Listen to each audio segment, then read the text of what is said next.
Hello, everybody, and welcome back to the Sloppy Lab. We have a wonderful episode in store for you this evening, and a special guest too. But we've got our usual co-host.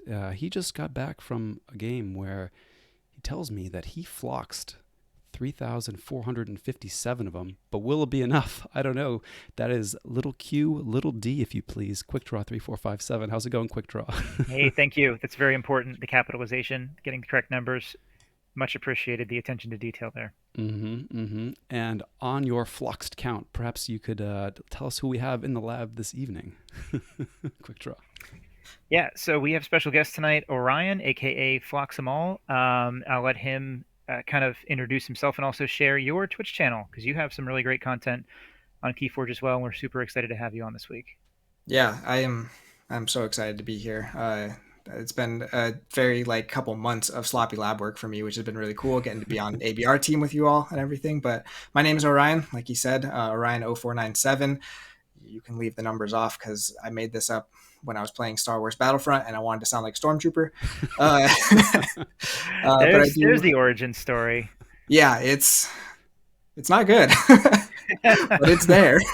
I was staring at 0497. I'm like, is it Mars? Is it like lead speak? Like, okay, it's made up. All right. That's my old phone number. It is very much my high school name. I definitely thought you were born in April of 1997. Oh, okay. How young do you think I am? Hey, come on, man. Oh man, I was not judging. That's all. Okay. Well, we were talking earlier on the ABR team chat, and we were like, yeah, this is a 90s reference. And they're all like, oh, yeah, because I was alive in the 90s. Okay. Dating ourselves here. Right on. Right on. Anyway, like you said, I do run a Twitch channel and a YouTube channel. It's called Floximal, and we'll get into why it's called that later. Actually, it's up on screen, why it's called that. This is basically one of my favorite decks that we'll get into later, but you can see in there are 5 cards with the name Floxum in there, and it writes itself. The Carpet Floxum, the flavor text is Floxum Floxumall, and I was just like, it's just what I got to go with because this is kind of also my most winningest deck, so I wanted to honor it a little bit. I don't actually love the fact that it's somewhat wordplay. Honestly, I don't love that, and I really considered changing it, but I had to do an ode to this deck because I love it, and I wanted the channel to just be about big clashes or whatever. So just the kind of total destruction is what we got. So yeah, for anyone listening to the podcast, we are looking at the slightly beefy Emir of Metrobost. Did I pronounce all of that correctly? Metrobost is a weird one. I always want to call it Metro Boost, but then sounds like a wireless carrier. It's just maybe we should go with Bost. I caught myself midway through that word. Yeah. Yeah, I 1,000% did a double take. Like, it's Metro Boost. Oh no, it's Metro Bost. That is a spicy 15-2 organized play record. That is pretty awesome right there. Yeah, and like I said, we might get into that later, but that's from a Prime tournament back in Colorado in 2020, I think, like a month before the pandemic, right after Worlds Collide released, I guess. But got to win, and it was an adaptive Prime, and this deck took me all the way. And it was awesome. This deck, not my skill. I will argue that with anyone. It is both. I'm sure I've seen you play. I've seen you perform pretty well in Kagi. So don't sell yourself short. That's all. Mm-hmm. Thanks, but it's a cool deck. It is a cool deck. I've actually seen you play this deck versus Not Tonight once in a Kagi match, I believe, at some point. It might have been Kagi. Yeah, it was definitely adaptive. And I was impressed. Yeah, that was this season. And that is the reason I'm not in the semis right now. So thanks for bringing that up. Oh, salt in the wound. She got the very, very close 2-0 over me, but both games were literally 1 amber. So first game, I remember this well in case you're wondering. I was on 6 for last key. The only out she had was to be able to play, ready, and fight with Groke. Yep. We had it. We already knew that. Before you even said her only out, we both knew exactly what the only out was. Rector is also a very famous deck. And then the second game, I was 1 amber off from key charging for the win. So that's just how it goes in adaptive, right? They were both very good, very close games. But yeah. Yeah, I mean, I said I was doing the interview with the casters after the Kagi semifinals match. And, it's important to note that just because there's a 2-0 in adaptive does not mean that one player got truly outclassed or anything like that. It's just Keyforge. That happens a lot. 2-0s happen, 0-2s happen. It's just part of the game. Yeah, for sure. Mm-hmm. And while we're on the topic of Kagi, I have to give a shout out, Murph's in the chat. Big hearts for organizing the event, and to all the folks kind of streaming games. Yourself prime among those, Orion, for having casted many of these top cut games. I really appreciate having that coverage and the interviews afterwards. Super great content, and like really cool to like get those insights into how folks have been thinking about the games, and I don't know, just really digging it. So yeah, awesome. It's been a blast, and it's all thanks to Murph, who even got all of the casters organized, and is like, we're gonna make our own channel, we're gonna schedule this so that there's always someone covering it. Like, he's done so much work just to make it be that kind of a cool thing, and I just get to be like, hey, I'm available that time, let's plug my channel, so that like, it's just awesome. it's been free way for me to do something that I love, and I love casting Keyforge games. Like, I like playing, but I would love to do that more, so this has been an awesome opportunity. Yeah, thanks to everyone involved with that, because it's been really nice to be able to go back and watch the games, hear the commentary, kind of see some plays. Like, we're going to talk a little bit later too about just learning and being a student of the game. I think is really important to you as well, from what I've heard. And being able to go back and watch those games is a huge part of that. So thank you for contributing to that. Yeah. Right on. So that was a cool aside. There's a really strong French player in the finals, I think, and somebody else, I forget who. Yeah, the other guy's not as good as the French player, Ashitaka. Well, we'll be rooting for you in the Sloppy Lab quick draw. I want you to know. I appreciate it. Yeah. Mm-hmm. Well, like I told Nut tonight, I really wish that she was rooting for herself in the finals, but alas, I'll have to settle for her rooting for me. I already won Kagi 7. It's known. This is the shadow Kagi 7. Yeah, I'm getting an asterisk if I win this one. So. Yep. Well, all right. Enough Kagi talk, though. I feel like we could talk Adaptive all night for sure. But what are we talking about this evening? What's our topic? Yeah, so we were reaching out to Orion to kind of see how he was feeling, if he had any particular ideas, and the avenue that you took for this I thought was fantastic, super relatable to me, and I think to a lot of the listeners. So I'll let you do the introduction on it and kind of where you want to go with this conversation tonight. Yeah, I think this is something that's come up on my streams a little bit too more recently, but even when I first wanted to start making content at all, this was a really big thing. And I think it's just representing a portion of the community that maybe is a little bit intimidated by the more competitive side of things, the more competitive nature, even of some of the leagues we're doing and stuff. And that's basically just like budget players. And I wanted to kind of represent that, because that really does, like, I would consider myself very much a budget player. And, we wanted to talk about exactly what budget means, because it doesn't have to just mean like a money thing. And when I first started playing Keyforge, it definitely was a money thing. Like, a $10 sealed deck was just like, okay, this is all I'm doing for the week. This is my like fun budget for like half the month or whatever. Like, it was just very much of an investment. When Coda first came out, it was just like 5 decks is all I got before Age of Ascension even launched. Like, it very much just a slow burn getting into this game. And I think there's a lot of other people who have been in that position who've maybe gotten to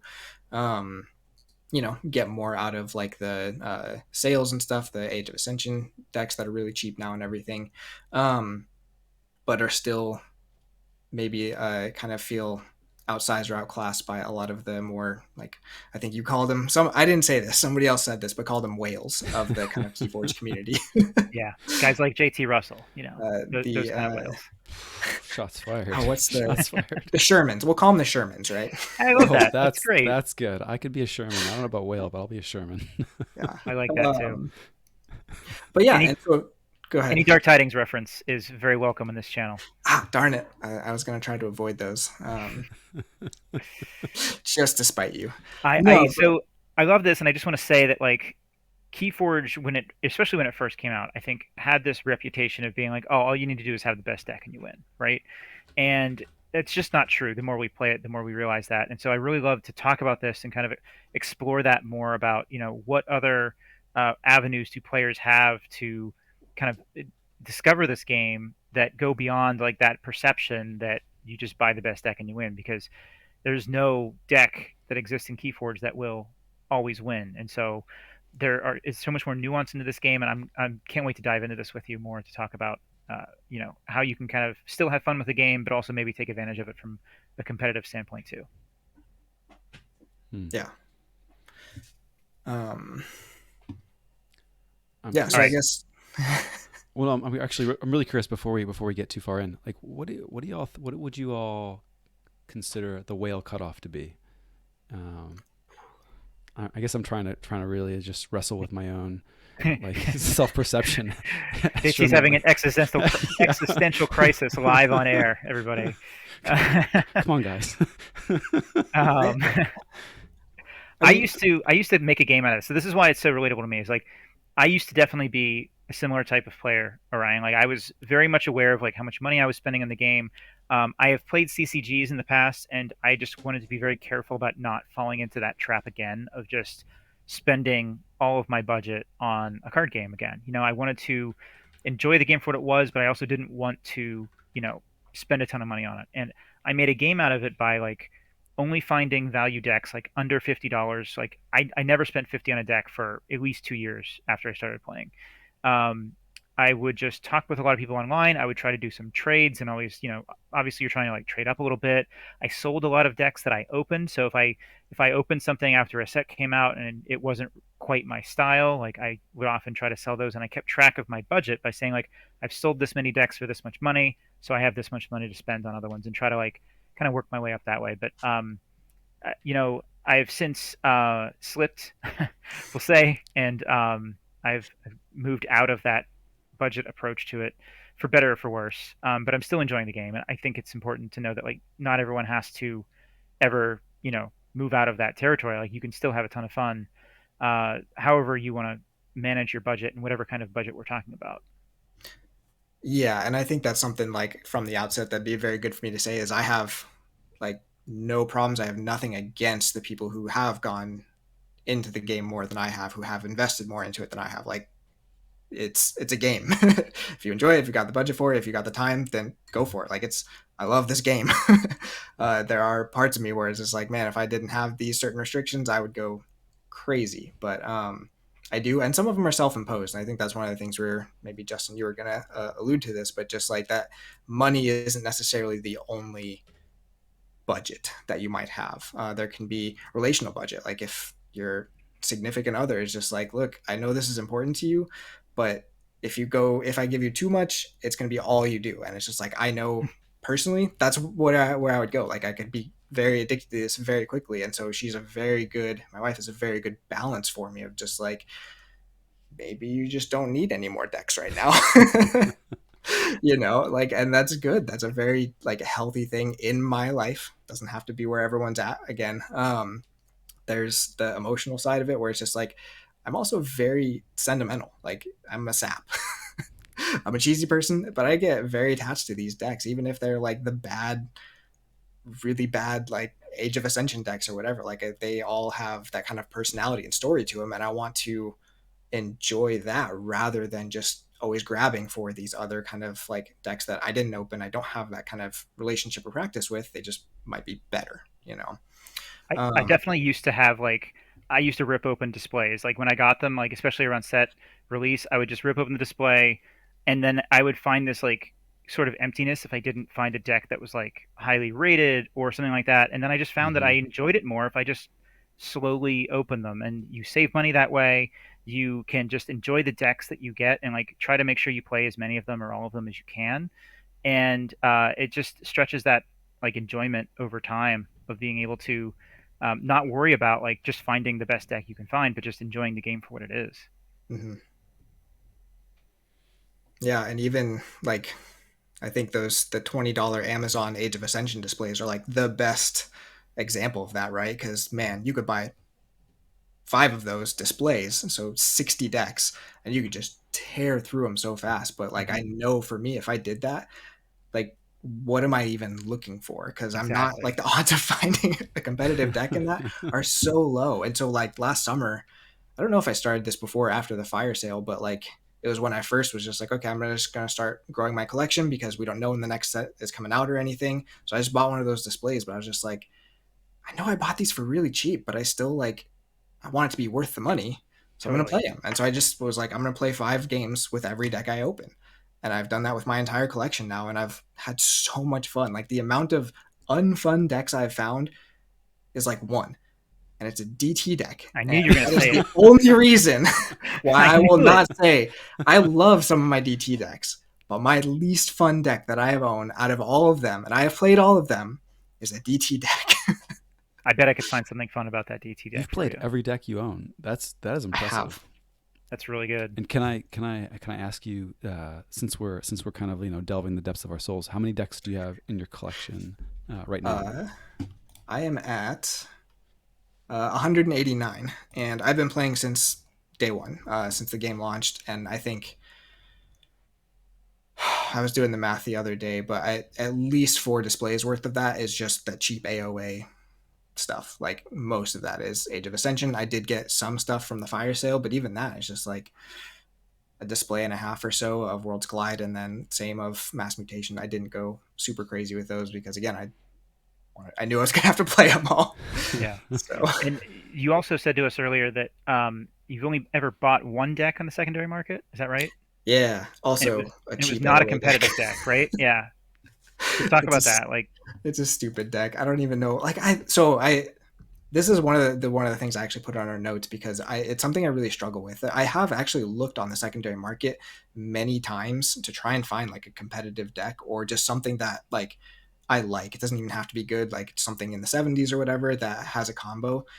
Every time I do that, I end up like narrowing my search more and more until the deck is either $100 or doesn't exist. Mm-hmm. But one time I was just going through it and I decided to pull the trigger. I was just like, it was this like 60 sass double bellowing Patrazate deck with Mars Needs Amber, and then it also had like double Yerks with the a fair game. So what I was looking for originally was a fair game with a lot of Yerks, and what I ended up with was this deck. But this deck also has the name uh, Dizzyingly Bellowing Rhea, so it Wow. has bellowing in the name and double Patrazate. So I was just like, I'm gonna offer $5 for this because it's just a cool deck. But that's the only one I've ever bought off the secondary market. I actually have a namesake deck, Quick Ooh, Draw, and it is very reminiscent of that. Um, it has a old Yerk, Hysteria, and a fair game, and I definitely take advantage of that a lot. Where it's like, I'll do a few things. So like, it will, Hysteria will like put back a ton of creatures in their hand. I can play the old Yerk to discard 2, take the old Yerk back, discard 2 more, end up with like virtually an empty hand, and they have like 12 cards in their hand, and then you play the fair game, and it's a pretty nice little combo there, a little swing that happens, and it's also a nice namesake deck for me. I think I was looking for the Hysteria too, but again, I got lost in the mire, and finally I was just like, I need to buy something because if I don't, I never will, and so I just got this one. But I haven't bought anything since, so it still didn't work. But did you enjoy that one? It's a very fun deck. I also just love Age of Ascension disc, like Tesmal, Streak, all those kind of things are just like they're the balanced version of stuff that I hate. Where it's just like you gotta try really hard to get this stuff to work, but if you do, you can just dominate a game. Mm-hmm. So yeah, it's a fun one, but nothing spectacular. And so you don't see really yourself changing your like approach to the secondary market in the future? I mean, that's a different thing again, just because of the emotional attachment for me. I really do want to try and do what I can with what I have. I think I brought this analogy up in our chat beforehand, but a very famous musician that I used to listen to a lot has a story kind of about when he first started making music, and it's Jack White for anyone who listens to the White Stripes and stuff like that. Um, when he was first starting out, he basically said like he was making money and stuff, so he could have bought the best guitar ever, but he wanted to stay with the like cheap plastic like Walmart guitars because it forced him to work so hard to make the music he wanted to that there was kind of this extra like emotion and like ownership to it. And like this is way more uh artsy than Keyforge gets. Like this is very like I don't know what the word would be, like way more intense maybe than I should feel about my Keyforge decks, right? But like if I have decks that I really like playing, I want to see like how far can I take them, how much can I squeeze out of them, and if I have that feeling of like I opened this is my deck, this is very unique to me, I'm gonna see what it can do. Then that's how I want to play the game. So that's again going back to that like budget of almost like my own emotional budget in the game is just the decks I open. So short answer, currently I don't plan to buy anything, but I could be persuaded. I love the Jack White analogy, and your wife came up with that, right? She reminded me of it, and I was so thrilled that she did that because she never listens to the White Stripes or anything. I showed her the documentary It Might Get Loud like once, and somehow that like stuck with her because somebody else we knew also used that analogy once. I don't know, but yeah, it's a great story, but Okay, it so this might somewhat be the fits. most important question of the night. Orion, white stripes or black keys? You don't know the black keys. I Or you know the just Black Keys okay, just for debating. sure. Just debating. It's a tough one. I mean, if I could jump in, I think it depends on what year you're talking about with the Black Keys, because I think I'm just like I want like a 2-word answer, you know. and, and you, and it should be and you white stripes or black keys. all right. Uh, Otherwise, we might not be in the keyboard content land for very long. I would say if I was going off of like the soul of what they were trying to do, then it's definitely the White Stripes. I don't know Okay. if the actual music quite gets there on some of the albums. Like some of them are fantastic, but I think like if I was just gonna sit and listen to like good music, it'd probably be Black Keys more. Mm. Mm-hmm. Nice It's But a you good didn't hedge ask there. question, Rockin' JT. Tours, which is Rockin' Tours is I one can of Jack just White's other bands, and that's the one that like that's how I first learned about Jack White was those guys. So So that you kind would of pick the back Rock and that. Tours over the other two. Yes. All wow. right. Okay. Two, I guess they have a third album that came out recently, but those two original albums, Consolers of the Lonely is just it's so good. That's a good one. Um, That's a good question, the JT. it's a good question. It It's really a is. thinker. I feel like I now also in feel like I stereo would have failed, but opinions. Well, next time we have him on, that'll be the question for now in stereo too. But did I you actually, answer? I think I'm probably in Black Keys, the Black Keys Okay. land. Yeah, I'm like squarely in the middle. I just don't know. I like them that's both a lot. there's not a wrong answer. They're both good choices. But where was I going with that? I wasn't going anywhere. It was kind of unrelated. But I really did like what you were saying about having an attachment to the decks. You know, I have bought an awful lot of decks. I'll out myself. I think I'm in the 1300 range, something along that, maybe close to 1500. And I have, you can see behind me, the folks listening can't, but the folks watching can. I probably have more unopened decks back there than the 185. Just waiting for sloppy sextets to come their way, you know. But there was probably a time when I was like as jazzed about reading deck lists and being like, "Ooh, is this good?" and like trying to figure out from a read, almost as much as playing it. So I've played an awful lot of those 1300 decks. Most of them are really bad AOA decks that I've tried really hard to make work in the competitive queue. So sorry to those peeps. Sometimes people get annoyed if you bring like a 65 into competitive. Well, here's the thing, though, right? And we've talked about this before, but you know, you can't model the strength of a deck with a number, right? It's maybe a distribution, right? And an awful lot of those 65s have the tail end of their upper range overlapping at least some amount of the lower end of the distribution of the the 90 plus decks. And if you can push your 65 to its upper range with some regularity and steal some wins there, like that's an awful lot of fun, and maybe I would argue more fun than rolling in with the 90 plus one, especially if your opponent is me with the 65. But it's an awful lot of fun, and I think I was looking through my decks the other day and just kind of making this mental graph of like with on one axis the amount I've paid for a deck, and on another axis the number of times I've played it. And like far and away, the decks that I've played most are the ones that I've opened myself. You know, Hmm. like Denizag and Combo Grieve are an AOA and Coda deck.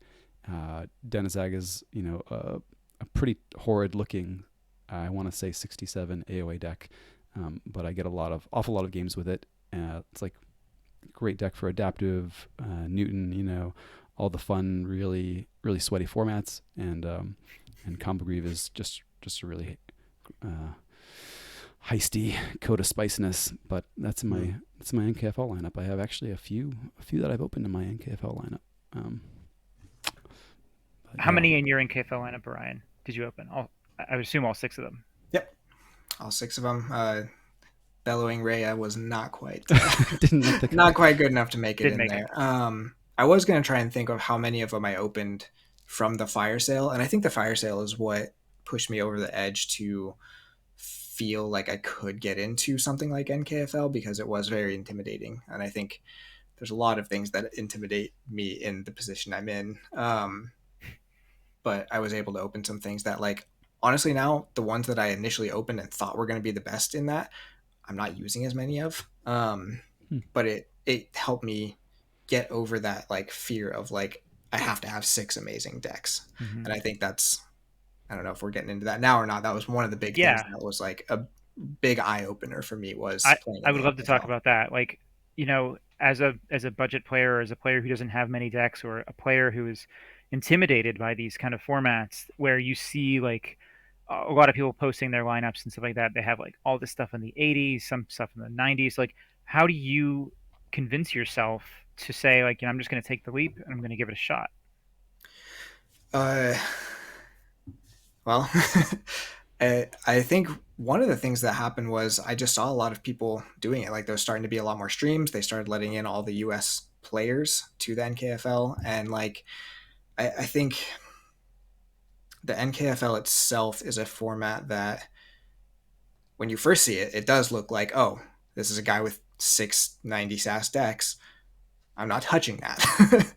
But the more you get into it and try it, like, one, you see very few people have that. Like, most people, I would say, most competitive players have like a good triad, right? They have a really solid triad, and maybe that's where they start with their NKFL list. But having more than 3 like super solid decks is not easy. Like, it takes a lot of work. You're probably not opening them yourself most of the time, and so you have to fill in with these other 3. And I get 2 bans. So if I can ban 2 of your 3 triad decks, that means I'm facing one of them and 3 other decks that you just put in there because you needed to fill out 6 decks. And I don't think I realized that right away. But like I said, once I got some decks from the fire sale, I was like, okay, at least I won't feel like I am wasting their time coming in with my collection.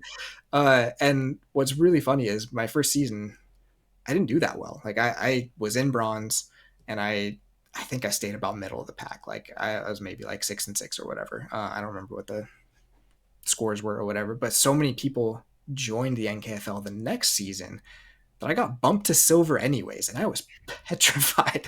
I was like, I'm not good, and I just got put higher for no reason. But then that season, so that was season 19. We're on season 20 now, right? Yeah. Mm-hmm. So season 19, I changed up my list a little bit. I looked at, because, sorry, I'm all over the place a little bit with this, but the other thing about the NKFL is that what you were saying earlier, I think you mentioned this, Quick Draw, is that every deck, like, there's no deck that is just universally good. They all have matchups. And I believed that going into the NKFL, but after playing the NKFL, that became like this huge, like, wide open door of like, oh, I have so many decks that can fill this hole that I did not think would like work in this format. But now if I just ban right, like, this deck can just run over stuff, and it's like a 71 SAS, right? And it's just like, it really changed my perspective of my own collection into being like, okay, Keyforge is a game of matchups, and NKFL is a match of matchups. And so they can bring their 90 SAS. If I have the right matchup for it, I can still win that match. Yeah. Sometimes it takes some luck. It's Keyforge. You know, you need a little bit. Mm-hmm. Yeah, and then so that second season, season 19, I actually ended up maintaining my position in silver, even though like 50 new players had entered the NKFL. I got bumped up for no reason, but I still actually maintained that. Season 20 is going a little bit rougher. So I might get down to bronze, but that's the other thing I love about the NKFL is it is tiered. right? You have 5 different levels now of like, I don't know, just ways to almost like fit into your level of competitiveness and even your level of like collection. And I think like I think there's 6 now. 6. It's uh, huge. Having that kind of ladder system is something that's really difficult to do in Keyforge, especially without like an official client or whatever. And the NKFL has done such a great job of just setting up a system where someone like me can feel like I'm competing fairly with somewhat even level like competitors, but I'm not having to give them my deck. And I think that's like, I don't mind the adaptive formats where like, because right, that's kind of how you even the playing field a lot is you make these limited formats. But in this one, I don't have to do that. I just have to ban well and Hmm. choose my matchups well, and I can actually succeed. Yeah, there's a lot to learn in the format. Like this is only my second season in the NKFL, and I'm like already like learning so much from it. And I would just encourage anyone that's like intimidated by it to just try to jump in if there's openings, because you know, like you said, like you try stuff out, you learn that there's like a lot of banning strategy involved with this. You don't need the best decks. It's such a massive learning experience, and I think you and I talked earlier about how you just want to be a student of the game Mhm. and you want to be the best player you can be, regardless of your deck strength, is what you had said earlier in our preparations for this. I totally resonate with that. I think that's an awesome way to approach the game, regardless of what kind of decks you feel you have. I just think that's the approach that I think everyone should take if you're thinking about playing the game competitively at all. Oh, totally. And I mean, looking back at just some of my own matches from the past few seasons, and games that I've watched, even some of the folks that I've recognized from the NKFL, but have kind of bumped into in other leagues. A lot of the players who I am most I don't know, worried about being matched up with are not the high sass decks, but they're folks who I know their decks really well. I mean, every time I watch Not Tonight play Rector, I'm like, all right, there's got to be a great AOA deck in my collection somewhere that I'm just sleeping on, or Karen was playing something in the 60s in Diamond, and picking up games with that, and it's like yeah, like it's not all about the number. There's definitely a lot to be said for getting that skill in the luck skill deck equation to really work for you. And I know we kind of hit this note last time around with formats that allow for leaving decks out and giving you some room to position yourself for better matchups, but that's just one more skill testing vector. And I love seeing it. So yeah, I definitely encourage folks to like give it a try, focus more on like knowing your decks than worrying about necessarily what they're rated, or whether or not going to be outgunned. I mean, yeah, it's just a lot of fun. The That last thing you said is actually really interesting. And I think I actually forgot to put this on there, but it's something I have realized about myself in playing the NKFL is I have a really hard time practicing my best decks. Mm-hmm. And playing in the NKFL has actually forced me to play them a lot more and find out if they're actually my best decks or not. And the ones that I thought are actually not my best decks, a lot of scenarios. But I think the reason for that is, and this is a point I do really want to hit on for this topic, is that as someone who is very limited, like I'm not going to go out and buy a better deck if my 87 SAS, the only one I got, sucks.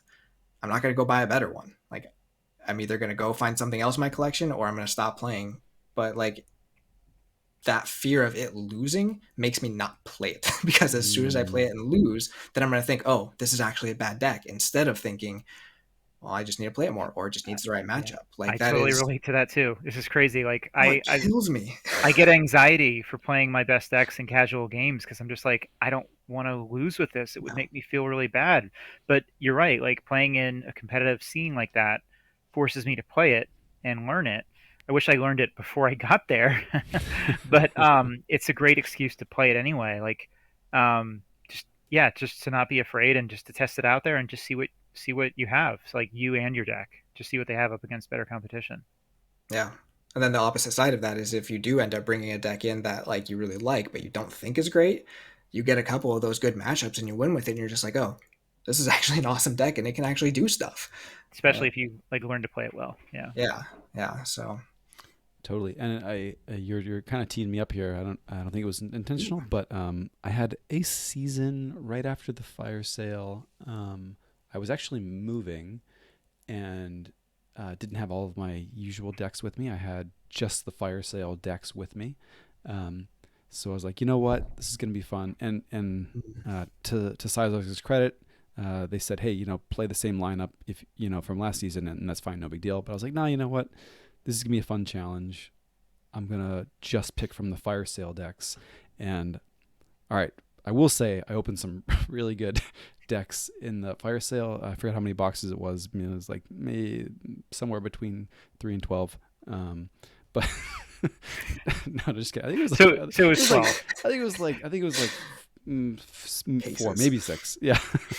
um, but okay, so there was like some high 80s and a 90 in there. But be that as it may, the standout deck was this unassuming 76, and I looked at this deck and I was like, I really don't like want to be playing this deck. And I even said it on stream once, and like this deck is just gonna be the dregs of my Hexad, like just shambling along with me from match to match, you know.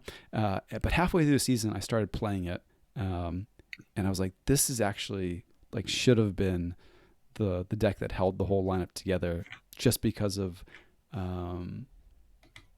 what it provided plugged so many holes that the other decks presented, right? And this is the deck Porto Drain, the Ender of the Burning. You can check it out in the NKFL 17 document if you have access to that. I'll drop it in the chat here. It's a cool deck, but it definitely can kind of feel like it does nothing. So when I was playing it, just kind of playing some of the decks that I got from this fire sale, seeing what would make the cut for the Hexad, I think I was on like a 17% win percentage, something along those lines. But I mean, it doesn't really matter how a deck does in a vacuum when you're getting ready for something like a Hexad season. It's all about how it does amidst the other decks in your lineup, and with that matchup crafting. You might only see matchups in that 17%, but if that's what you need, then that's really important to recognize. And I mean, you look at some of these decks that I put together, and I'm scrolling through it here, but it's got kind of the typical highly rated Worlds Collide holes, right? There's like no board control. So okay, this 90 with the 19C gets banned, and then everything else is sort of sub 10 without wipes, except for Porter Drain. And I wasn't playing it and getting crushed by decks that were boarding me. Excuse me. And it took me like way too long to realize that, and to realize like how important it was in the lineup. So I don't know, yeah, play your decks. Like this was probably should have been a star of the lineup, and like I don't know, I was leaving a lot of value on the table just by not being familiar with the decks and what matchups they would shine in. Yeah, we talk about NKFL a lot in the show, and it's super relatable here, though. Just to get back towards the budget aspect of it, is like you don't need the absolute most expensive, highest rated decks to compete in a format like NKFL. But like some of the other formats you talked about, Orion, like the adaptive prime that you played in, like unfortunately, adaptive is not currently one of the official formats for Ghost Galaxy, but you can still find adaptive games online. In Kagi, for example, there's a lot of other formats that allow for something similar. Like Karen is running the final, what's it called, the True Morai event. Moray, I don't know how to pronounce that. I don't know.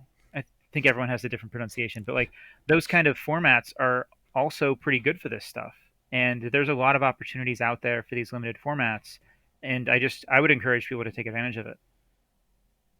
Yeah, and sorry if it sounded like I was bashing those earlier. Like No, that was no. not the intent at all. I was just saying, like, I think in my position, finding a place, like even today we talked about how I played Triad and I used all my own decks and I got slaughtered.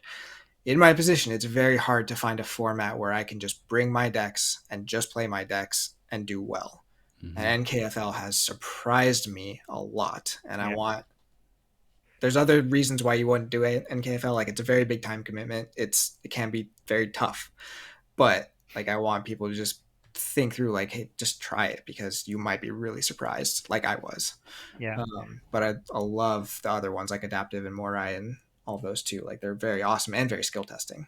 Yeah. I think it's super important that Ghost Galaxy does correct next year about like people want to be able to bring any deck. Like that was really like when the game came out, there was that promise of like you can play any deck. You only need one deck.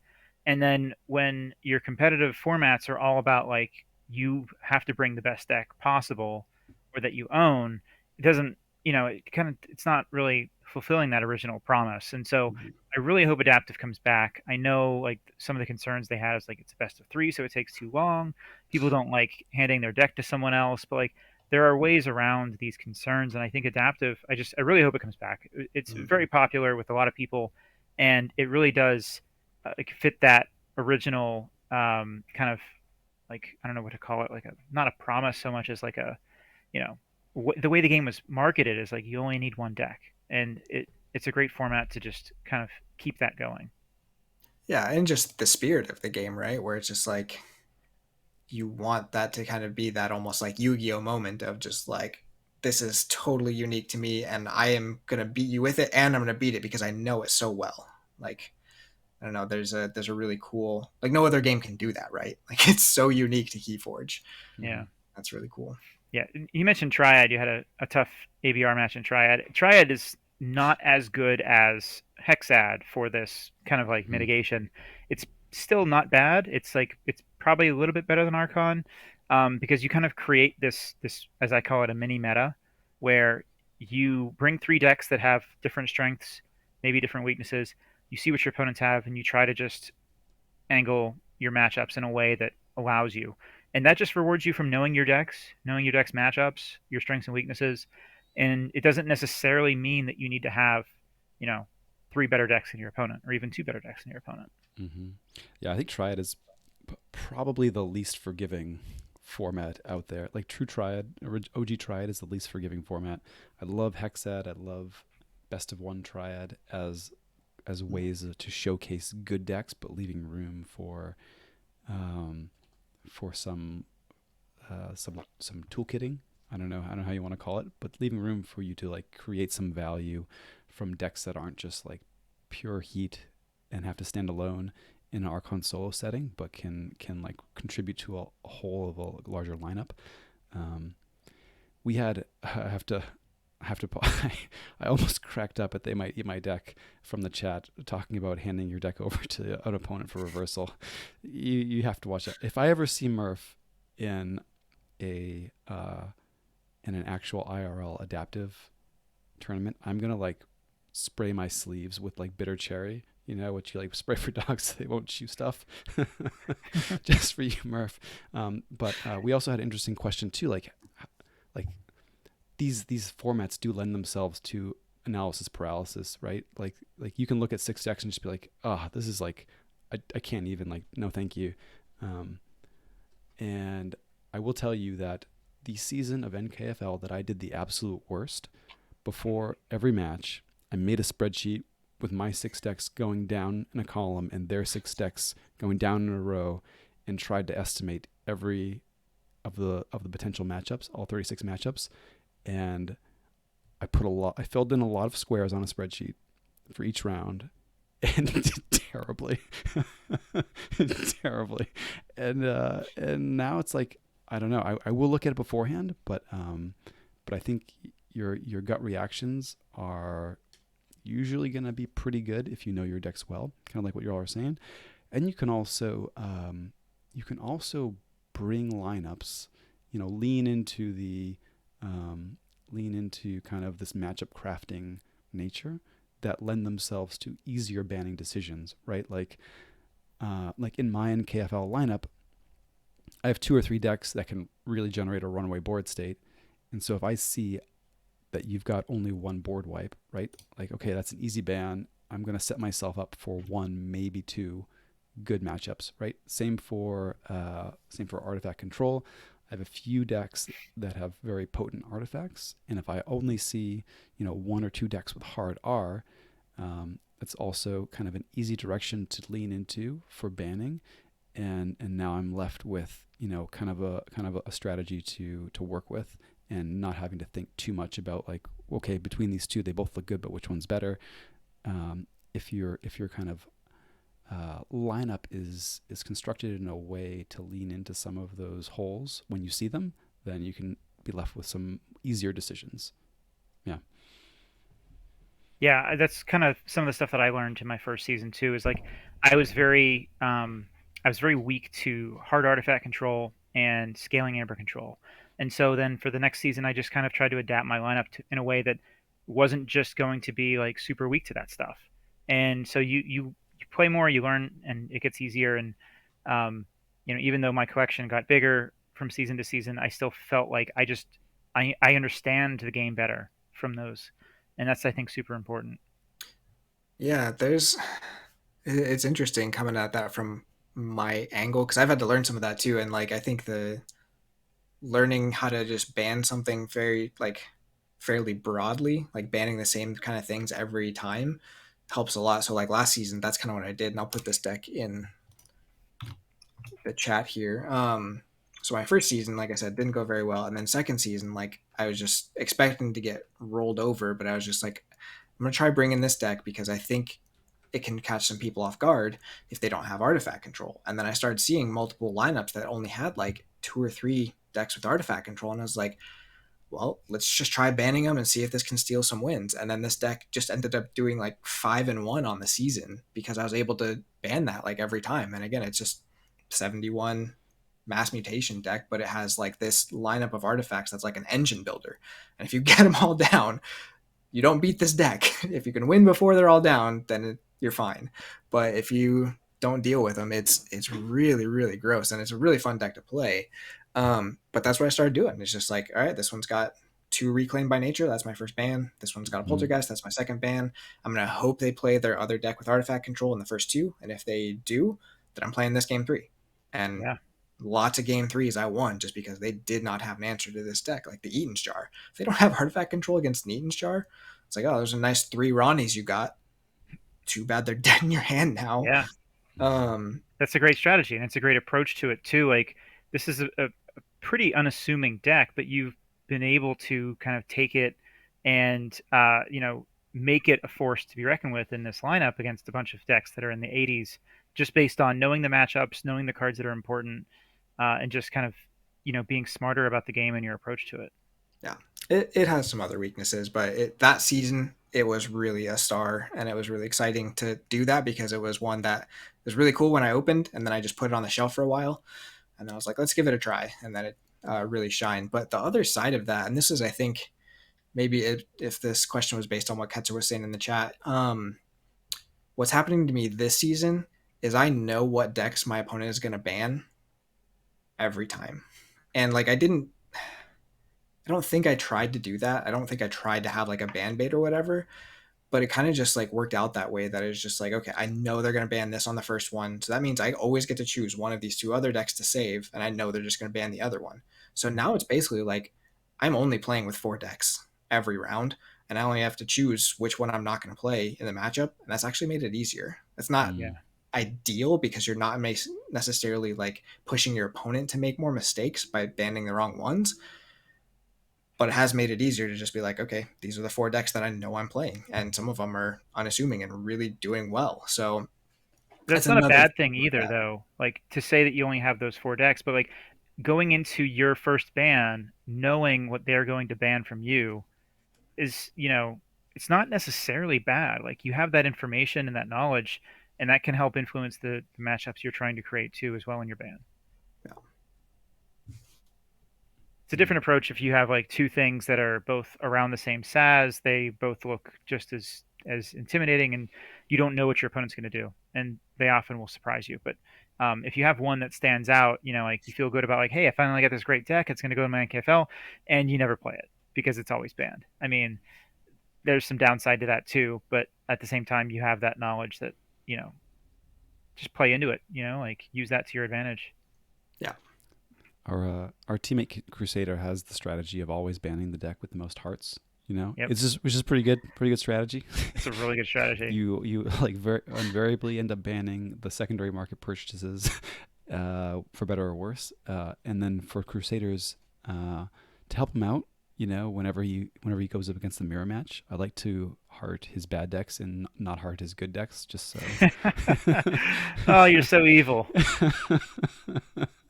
It's like, all right, Crusader, I know you want this one to get banned. Give it a heart. Yep. Wow.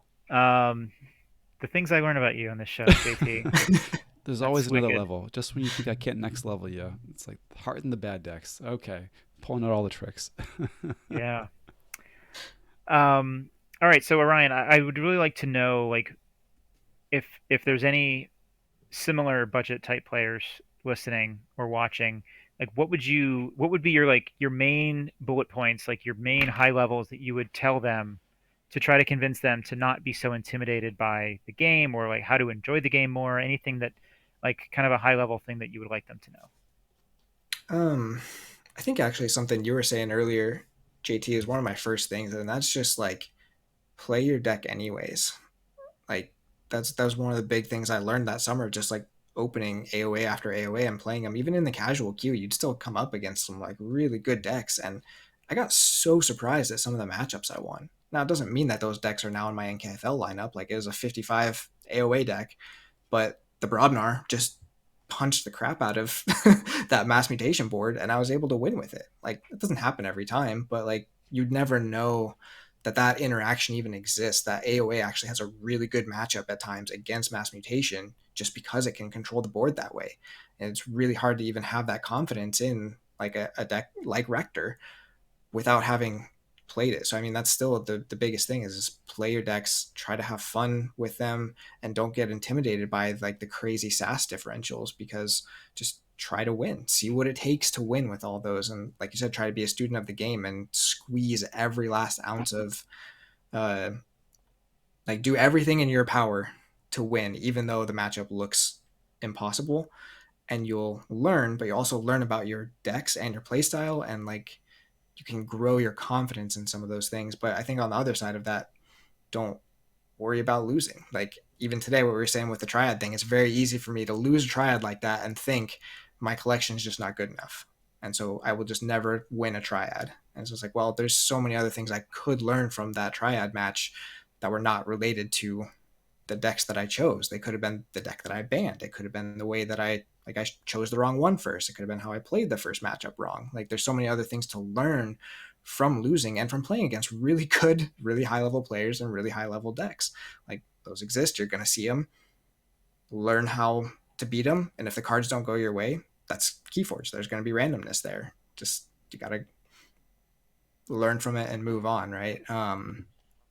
I think what we were saying about the adaptive and limited formats, like play Kagi, go play the Morai, go play those ones where you can bring any deck. Get that deck that you love, that is unique, that is tricky to play or whatever, that just jives with your brain, and watch someone else struggle to play it, because that can feel really fun sometimes because it makes it feel more unique to you. And I think this deck or this game has that aspect of uniqueness that no other game has. And there's that personal attachment to those things where it's like you're putting yourself out there in the deck in a sense. Even though you didn't make the deck, it still is kind of like an extension of you because no one else has that. So it is unique to you. And so that's something to have fun and celebrate, right? And let me know if I'm rambling too much. No, this is great. I love hearing about a this. lot of a lot of thoughts. I think this is one of the things we didn't touch on as much, but like, there's nothing evil about the secondary market, right? Like, if you want to just get something that you think would help you win, then go do it. There's so many decks that you can get that are not that expensive that can really fit into what you're doing without it having to be like a 90 SAS deck. I really struggle with that. So I think it'd be awesome if some guys like you even could put together guides on how to find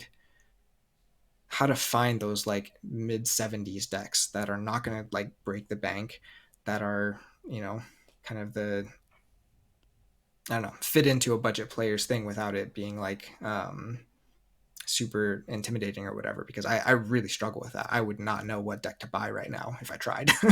um, and then Mhm. let's see what else we had on here. I have a interjection while Yeah. you kind of look into that. Whenever I was more of a budget player, I found a really good Worlds Collide deck that's like, I think it was 76 SAS at the time. I think it's a 77 right now, maybe 78, I forget. Um, and I don't remember exactly what about it called to me other than the artifact control and like having that kind of versatility. It had a little bit of creature control, not quite enough, but it's still a really good deck. It had some amber control. It was just kind of well rounded with like the arc scores. And that's kind of what I looked for originally, like as I'm trying to find these affordable decks that are still pretty solid. I liked having the ability to have the answer for whatever was coming up against me. So like the Mhm. rough arc scores I was looking for was like 12 amber control, about 20 expected amber, at least one piece of hard artifact control, and at least 10 or 12 creature control. And that did fairly well for me to like find certain things.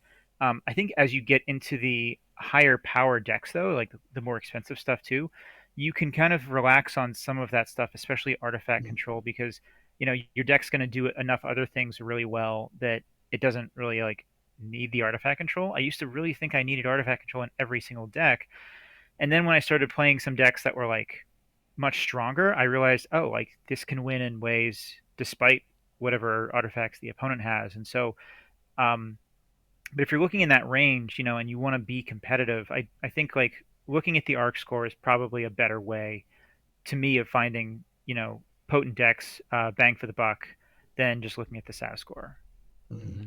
I want to plug some of the stuff that Aurora's written because I know she's had some articles up on timeshapers.com about kind of searching DOK for stuff in that range. I don't want to quote it directly because it's been a while since I've read it, but I think it's a good resource for folks to check out too along those lines.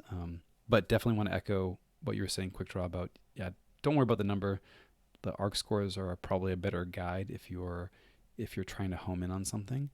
And I want to also echo some of the sentiments in the chat here. Like, don't be afraid to make an offer.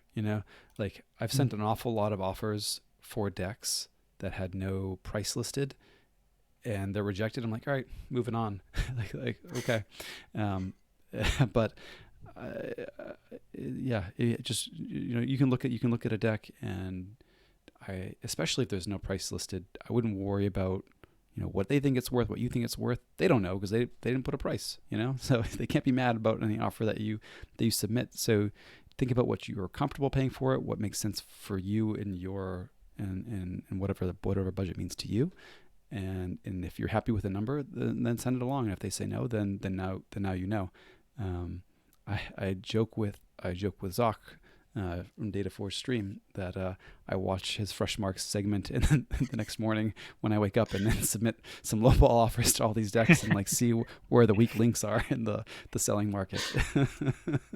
But yeah, I mean, test the Yeah. waters. Don't be afraid to test the waters. Just have an idea of what you're looking for, and also know what you're comfortable with. You know. Yeah, just to add one more thing is that the deck I was talking about too, that I felt I got a really good value on. The reason I got it is because I reached out to the person. We were doing other trades, other small purchases and sales back and forth with each other, and we just chatted a lot on Discord, and we just kind of became friends that way. And the more we talked to each other, like we talked about the game, eventually he was kind of like, I can tell you really want this deck, and I'm probably not going to be playing it, and so I'll give you a really good deal on it. And that's how I got it. And it was really just, you know, by being a member of the community, like being a friendly, engaging person and talking to other people. Obviously, not everybody is going to be that kind of outgoing to just talk to random strangers, but you know, there's a lot of friendly people on all of the Discord servers, and if you just become more active in the community and talk to these people, even in the public forums, I think when people get to know you, like I'm very happy to share some decks I have in my collection that I think someone else would really enjoy more than they're sitting in my drawer right now, like not getting played. So I think there's a lot of that to it as well, where it's like a lot of people are just happy to say, like, okay, someone else is going to enjoy this deck. I'm willing to part with it for a reasonable price so that they can enjoy this instead of Mhm. no one ever playing it. Yeah, I think there's a couple of things for me. Like, it's good to hear that. I think one of the things for me is hearing that is like, well, the easy pitfall is if they're not playing it, then it's not good. But Yes. right, but that's not true, right? Like it's Yeah. just it might not be the play style, or even like you were saying, JT, the Time Shapers articles. Aurora did one. Was it yesterday or today about affinities? Like your, or I think is that the word? That Yeah. shoes? Yeah, Yep. That was just it. like your affinity to the deck. It just might not be the play style you like. It might not be something that like clicks with you or whatever. It doesn't mean it's a bad deck. But on the other side of that, like it's so easy for me to get on there and think if I'm going to pay this much money, even if it's like $50, that I'm looking for a perfect deck. And a perfect deck doesn't exist. And that means that the imperfect decks in my collection are also good. So like you can look at it all those ways and it's all cool stuff. Um, Yeah, and I can't then remember where else I heard that, but like someone else had said like, oh, well, if this deck were really that good, this person wouldn't be selling it, and that's just not true. It's like it's about style. It's about like what that person is. What do they like to play? What do they have the affinity for? Like Aurora had said, and what you had said. There's a lot of reasons. Like, don't just think that because a deck's for sale, it must not be good. That's like there's lots of good decks for sale. There's a lot of good values for sale. Um, it's just really interesting that like I totally understand like where that thought's coming from, and I've definitely thought that myself. But it's fun though, like, to go on the hunt every once in a while and like find a good value. Get something for what you think is a reasonable price. Maybe you think they undervalued it. You feel good about that. Like even if there's also something in the back of your head saying like, well, they wouldn't have got rid of it. It was actually that good, but um, and the last thing I'll say on that is like you can also test decks before you decide to buy them or trade for them. And if something clicks for you, then all the better. Hmm. Yeah, I had a little bit of imposter syndrome with my lineup initially in the NKFL as well. Most of my highest performing decks are secondary market purchases. Not all of them. Some of actually my best decks right now are ones that I've opened, but you look at your lineup and you're like these are all like somebody else's rejects that I'm rolling in with. It's like, okay, like here I come. But there's just so much more to it. Thinking of one in particular, I got it and got it at what I thought was a pretty reasonable price, and talked to the seller, who was someone, prominent community member who I was comfortable talking with, and they were like, it just wasn't my style. It's a good deck, it just wasn't my style, and I was tired of playing it. Like, okay, like I'll take it. And this was after it had been sold. It wasn't like they were trying to like set the line or anything like that. It was just kind of some friendly banter after the fact. And there is an awful lot of that, and especially the Shermans out there. They're like, yeah, I'm now playing the good decks that I like, not just all the good decks. So they're out there to be gotten for sure. mm, And there's an awful lot that don't have the high SAS number bling that are going to do great too. That that are going to be great finds, and the only thing that you have to do is put in the work to do the searching to find them. Yeah.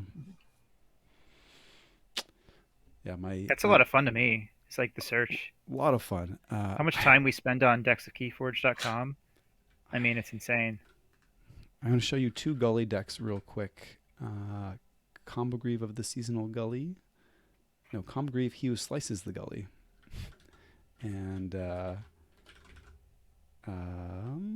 Q Westfall of the Seasonal Gully. Your net deck, right? Yeah, my net deck. Yeah.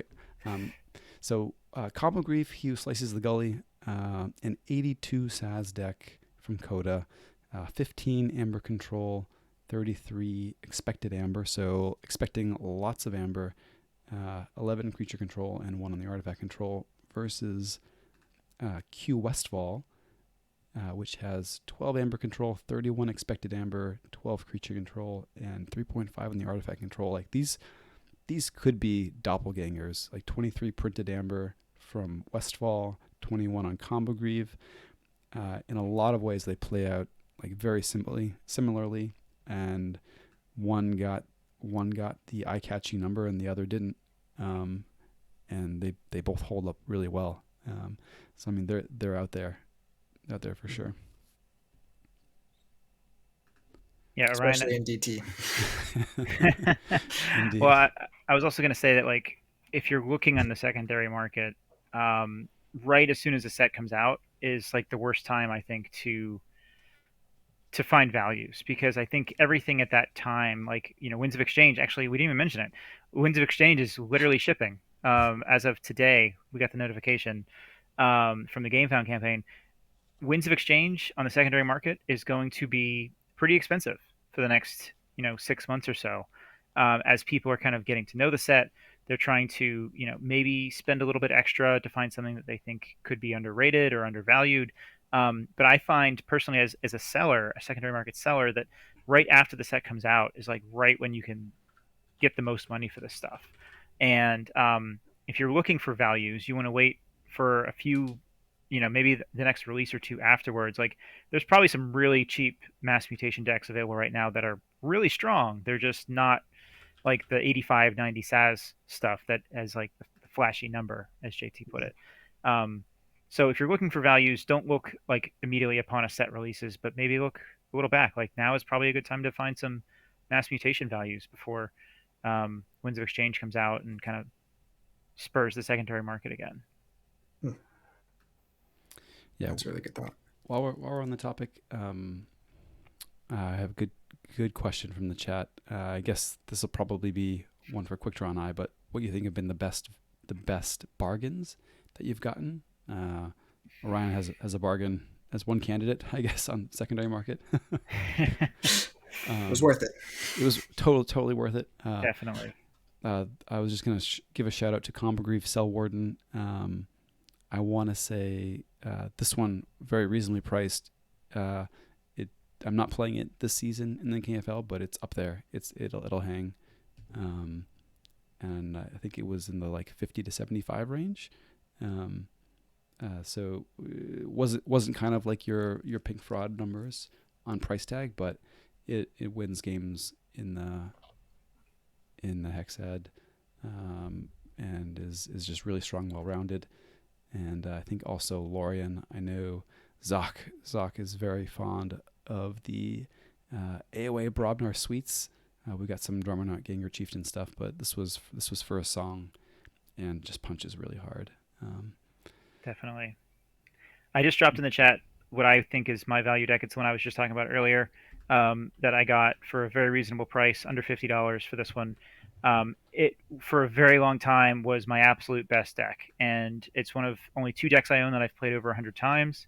It's still pretty strong, not quite as good as it was, but it's been a pleasure like getting to know it, and kind of saying like, this is the pride and joy for what I've found on the secondary market, in a pretty good value. Definitely cheap, very strong deck, and I've had to learn the ins and outs of it, and that's been just tons of fun to have that process as well. Cool. Well, I guess I never actually said the name. Sorry. It's, for anyone listening, it's Emerald, the Graduate of Lance Tower. But yeah, it's still one of my favorites. But you asked about like best value. I think that's probably where I'd put mine. Mm-hmm. And I'm gonna make a promise now, and then not make good on it. But I'll put all the notes. I'll put in the show notes all the links to all the decks that have been mentioned here. But nobody's those elusive show notes. Yeah. Do the show notes even exist? I've been letting you talk about these for like 38 episodes now, and I actually don't know if they exist. It's so easy to promise to put things in the show notes, but I'll tell you what.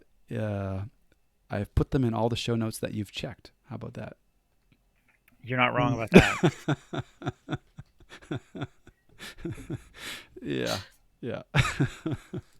Ryan, I want to let you kind of close out if you have any other final thoughts, but I also just want to say we're looking at the slightly beefy Emir of Metro Bost again, and you are not allowed to say that the deck got you there. If you play in an adaptive prime and you win it, you are not allowed to say that the deck got you there. That is, you no longer have that excuse. You should give yourself more credit. Mm-hmm. But I want to argue that good adaptive decks exist. Oh, I agree with you completely. Oh, so this is a topic for another day, but I do believe that good adaptive decks exist, but I think that those are the decks that, and this is getting into kind of the luck skill deck breakdown, but that result in more of a test of the skill than the deck or the luck, if you will. So, and what I mean by that is, you can find. Let's take the obvious like guardrail example, like the Heart of the Forest deck, that if you land it and they have no answer, then you just win because you have the end game inevitability that you march towards, and then you get there. And so game 3 is just like, well, we're going to bid on and try and find a number that makes it a 50-50, that gives it kind of a 50-50 chance of whether or not you find this thing, whether or not this thing happens. Does the thing happen? It's 50-50 chance. We've kind of reduced this matchup to a contest of luck, right? Versus bringing decks that maybe aren't going to encourage game 3s with as much chains.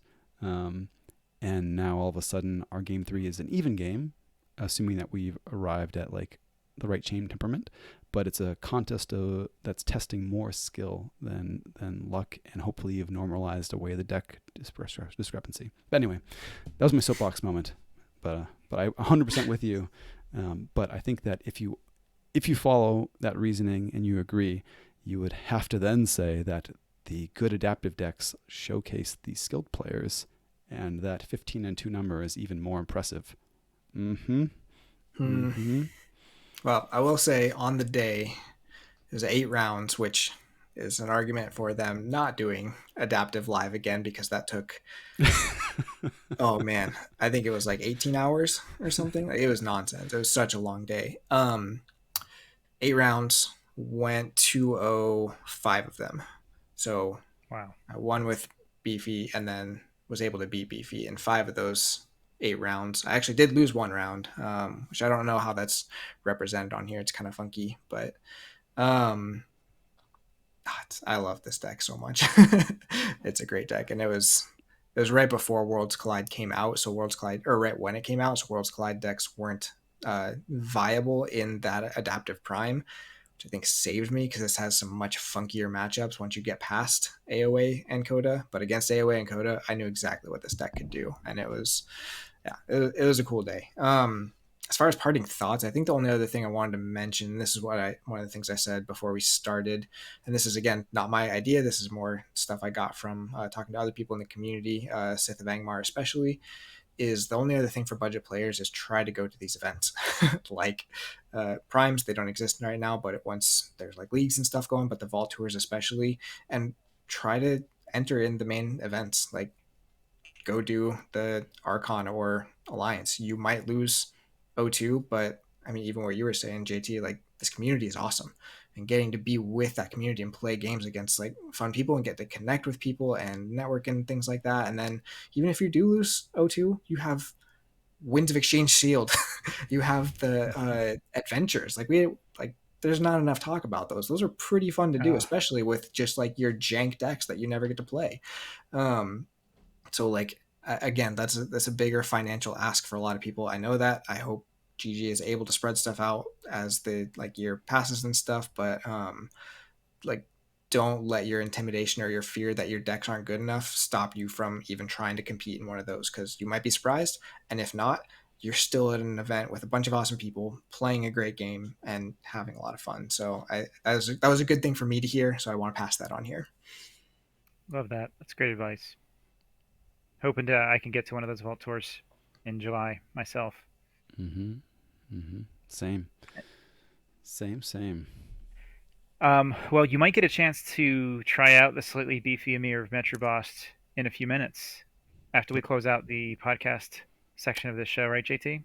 Yeah, let's do it. We'll talk logistics in a second. First, I want to tell folks that this episode of Bottom of the Beaker was brought to you by Gron's Brew. Gron's Brew was voted the #1 drink of the Crucible for 7 years running. It's going fast. Get yours before it's all gone. You can... I almost held it together. You did great. Oh, okay. We're proud of you. I'm going to cut...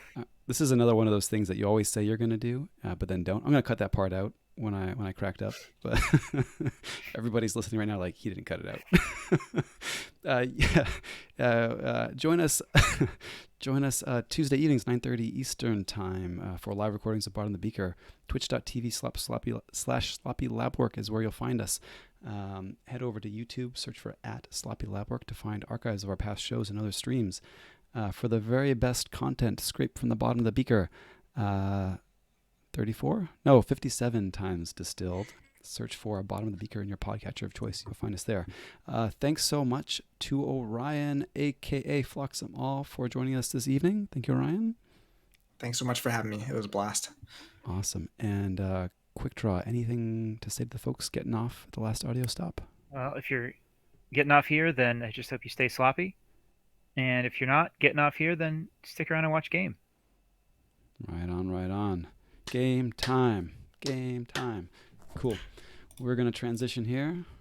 I'm going to stop the old Zencaster recording. Yeah. And as is tradition, we're going to be playing some Hand and Brain. I believe Orion is filled in on the rules for that. Orion, you will be playing solo versus JT and I. You can play whatever you want. If you want to play slightly beefy, that's cool.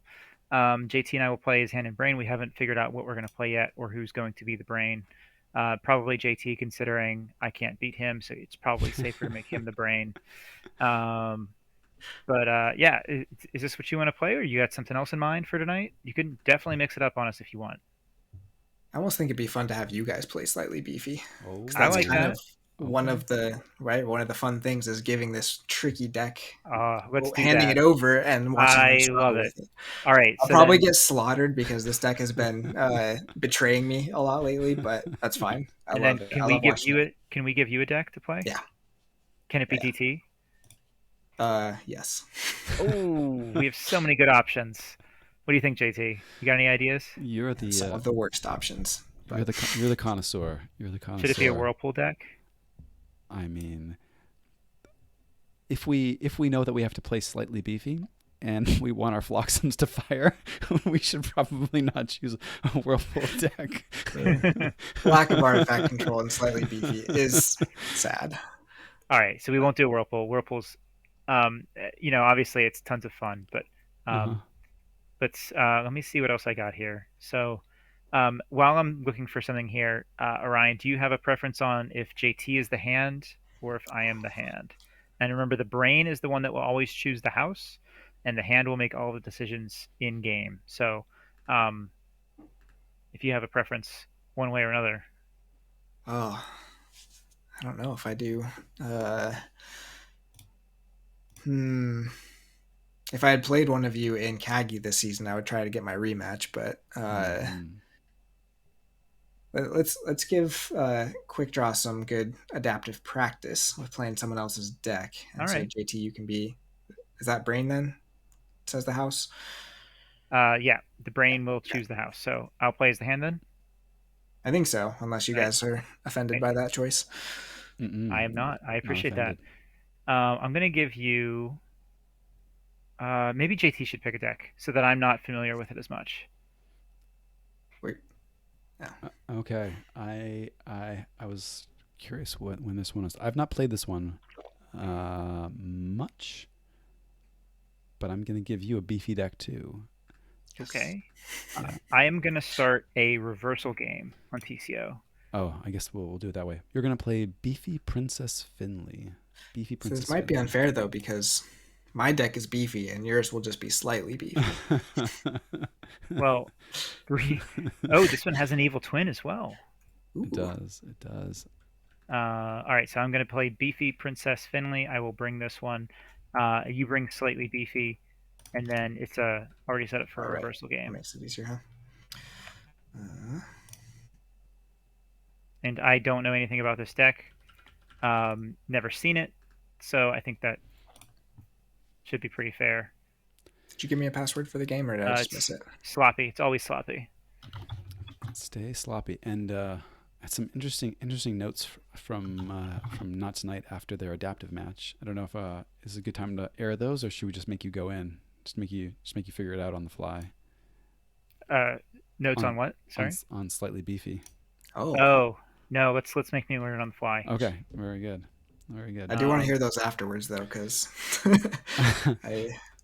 Yeah, I think it was mostly the things that she had observed you doing, and was like, "Yeah, I got to do that." Well, oh shoot! I didn't share my. Who made this game? I didn't have the open hands. Who made this game? I did. Brain's gonna be having a real tough job. I can either share my screen with you on Discord, or I can just restart the game. Yeah, let's just restart. Let's restart the game. I have conceded. Oh. I have been shamed. All right, we're going to do a reversal, and we're going to do open hands. And same password. Folks watching at home, I have the beginner section up because one of our teammates always makes their competitive games in beginner for whatever reason.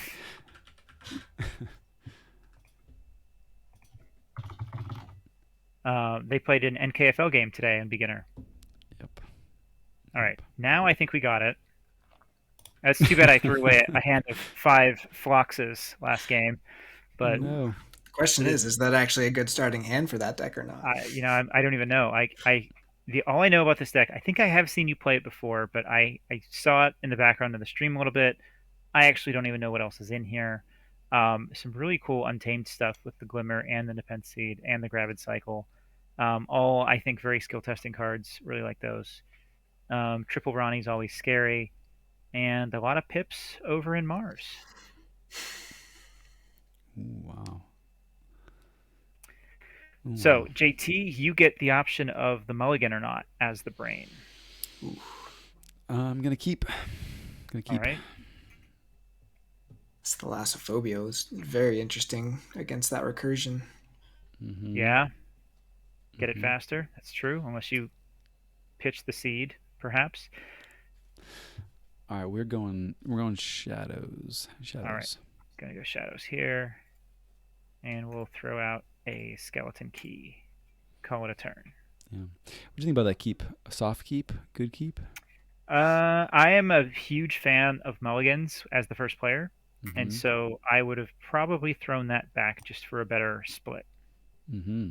Mm-hmm. Okay. I'm just going to also go shadows and give you some stuff to deal with. That is stuff. I'm going to say Untamed here. Quick draw. Untamed. Oh, really? All right. Let's start with a Song of Spring. Cool call. I like that. Interesting.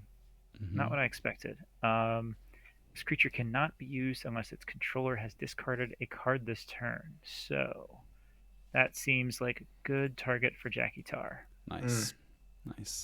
Jackie Tar was the choice. I like it. Yeah. So,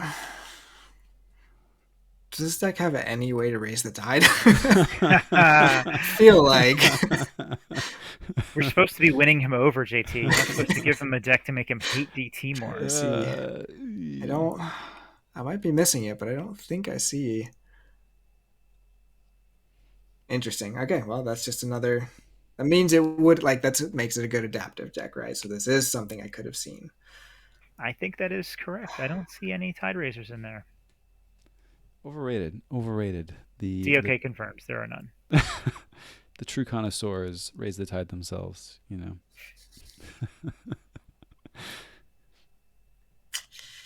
Orion, do you like Blondie? What? The singer, Blondie. I can't say I've ever listened to Blondie. Okay, maybe you were born in 1997 then. Mm-hmm. Look up, after the show, The Tide is High by Blondie. And I think you'll be converted to Dark Tidings after you hear that song. It sounds unlikely, but I'm I want to say that I have probably listened to that song once before it was on the channel, but I knew exactly what it was going to be. Mm-hmm. Oh, discarded the Kerwallop. All right. Oh my goodness. I'm not thinking through. Because now Jackie Tar deals 6 damage instead of 1. I was going to steal. This is the beauty of adaptive. Yeah, no, it's fine. It is not a May. Yeah. We're going to do it anyways because I'm happy getting rid of that. I actually don't know if you know this, but you still steal with the Hard Simpson even if the tide is neutral. Yeah, I'm realizing that now. I wasn't. I think I knew I could have done either. I was just not thinking about the 6 damage switch after the high tide. But it does raise some interesting questions for you. It does raise some interesting questions. Well, I depending think on what you Hey, we've land, I guess. you trying to tell me to raise the tide there? no table That, talk. No table talk. that's cheating. I know. All right. I think we gotta not sit on this much longer. Let's go. Let's go Mars. Let's go Mars. All right. I would have sat on it longer just for fun. Um, let's do a Flotsam Spike for nothing. A Carpet Flotsam. We're gonna Flotsam all. Mm-hmm. And I think I will play the Shockworm. Mm-hmm. Definitely thought about not playing it just because this deck seems to like not having a board, but I'm cool with that. Okay. Gonna go Unfathomable, and we're gonna get a Hookmaster down, and I don't love giving this back to you, but I also know you don't want to go back into Mars very much after a turn like that, so Okay. might just clog you for a little bit, which hopefully alleviates some of these chains I have. I like the disruption play of the Yeah. Wrath of Ruin. Disruption's nice. We are gonna go shadows. We're gonna go shadows. Quick draw. All right, Mm-hmm. just gonna discard. Always be card discarding, right? Mm-hmm. Just kidding. I am gonna play these. Um, anything that deals with the card order over there? I don't think so. Don't need to worry about flanks or order. So let's just throw these guys out as if there might be an infighting, even though there's not. Mm. Do I want to capture on something? I don't see why not, right? Hmm. Yeah, interesting. I feel like in decks with lots of Flotsam things, the Knuckles Bolton can be such a liability. Um, you know, it's just like so hard to get rid of when you want them gone, because that's skirmish. But So it and Yeah, that's one of the things I'm actually having to relearn about that deck, because I think, again, like I said, I won that adaptive against just Coda and AOA, and I think against those, never building a board was the right call. But I think against later sets, sometimes it is more correct, and I'm mm, having to like relearn that myself about this deck, because it's so easy for me to want to play the deck the same way every time. But like even playing against like JDG, which I lost to him as well this season. But there was a point in the game where he just like I discarded the Quixel Stone because I was like, oh, this deck doesn't play creatures, and then he played like 5 Shadows creatures, and I had no answers for it the rest of the game, and I was like, oh, maybe this deck can play creatures sometimes. So it's a really interesting question of whether or not it's correct with the deck sometimes. Yeah, I know the feeling about the not being able to kill my own skirmish creature. I have a lot of decks that want to have an empty board as well. Um, it is kind of annoying sometimes having skirmish like that. mm-hmm. All right, quick draw. We're going shadows again. All right, let's be using that board then. Um, there is no scaling amber control, so let's just go for it all. Just gonna reap. I know it's coming. I don't I think I know think it's coming. the Night Forge. Is that what you expected? No, not at all. I totally Uh, thought it was going to be a treasure map. ah, Yeah.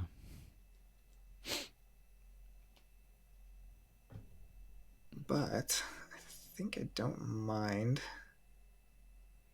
Hmm. Can't stop the forge here, so I have to decide what's best to do with the board.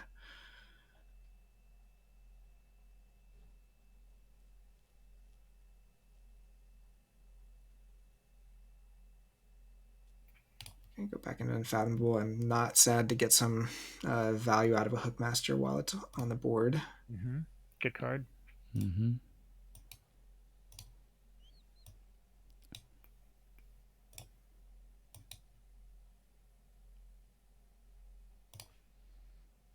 All Very right. cool. I will let you choose the color of key. Red, of course. Red, of course. Reckless decision. Mm-mm. Bronze key first. Bronze key first.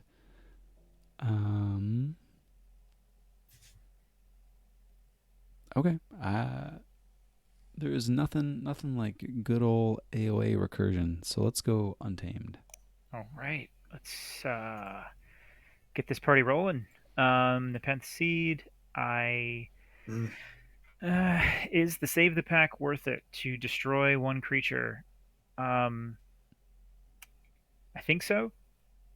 It's just one chain, so I'll use that to kill the Hookmaster because I want to Nature's Call my own Ronnie, and then come down with a Marmo Swarm. Mm-hmm. Cool. Cool. Cool.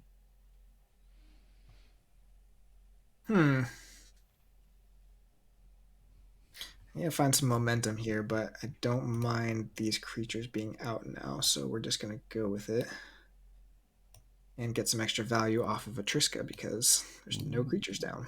Yeah. Yep. We'll capture on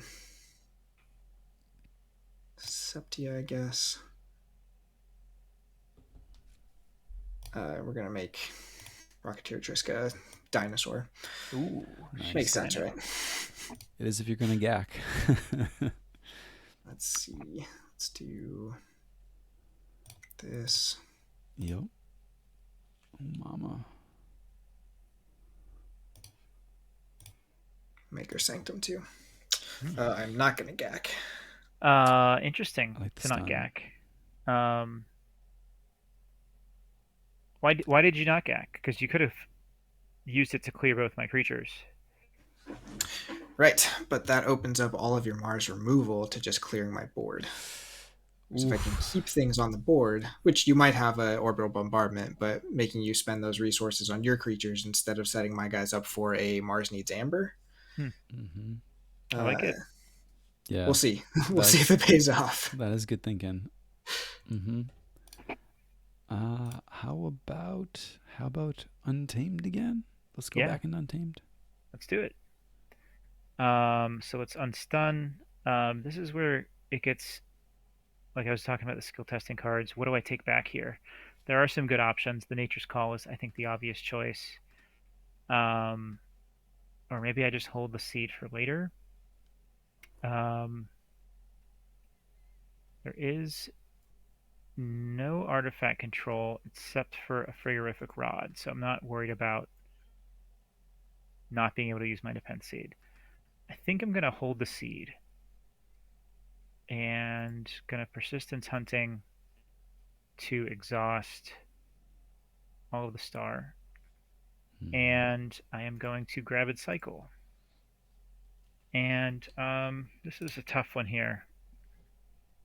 I feel like the Nature's Call is a really good choice.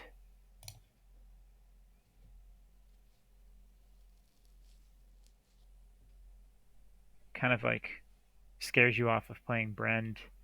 Definitely slows you down if you do play some more creatures this turn. So I like that threat. So I'm going to take the Nature's Call. Definitely just realized I have Brenda in this deck, so thanks for letting me know. Yeah, anytime. Me too.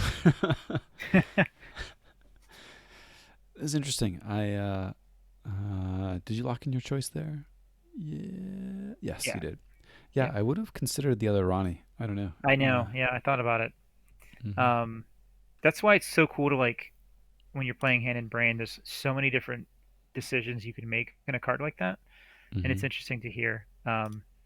Yeah, I ended up just going with the Nature's Call just because of the. I didn't even realize you had Frigorific Rod already out on the table. What am I doing? Yeah. It's getting late, you know. I was really hoping that would hit the Nature's Call. Yep. That would have been funny. Definitely would have been funny. Ooh, Fugaroo. Yeah, that Fugaroo. Mama.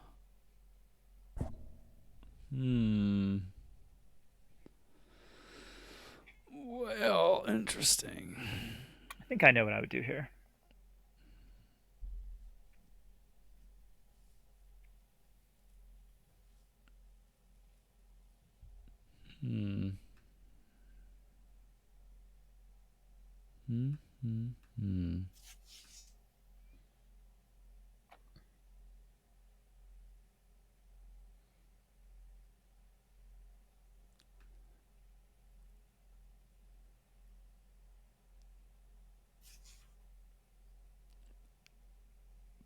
Oh boy.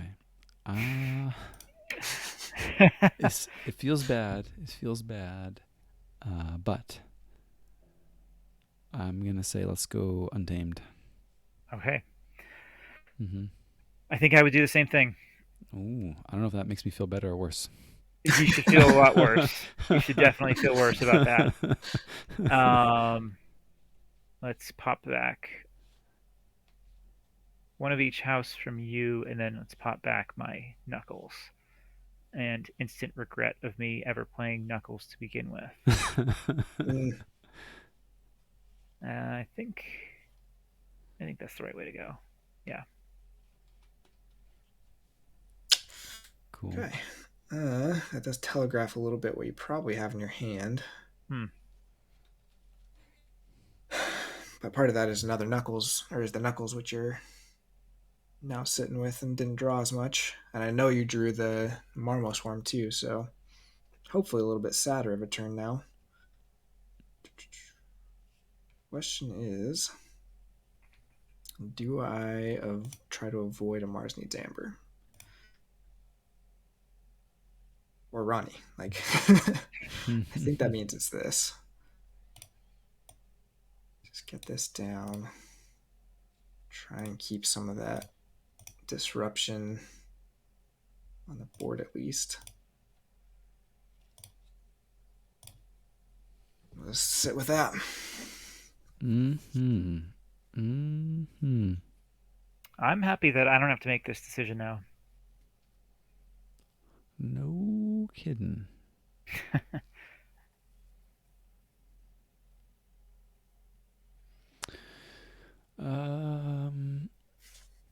I think I would pull the trigger here and go Mars. Yeah. Yep. All right. So we are going to flock some Spike first, and the Beam Buckler will get rid of that pesky Fugaroo.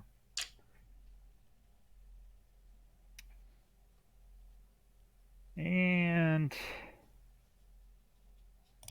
yeah, we'll play out the Shockworm again. Shockworm, okay. Let's go. Don't mind getting a key out. Mm-hmm. Keys are pretty good in this game. They are okay.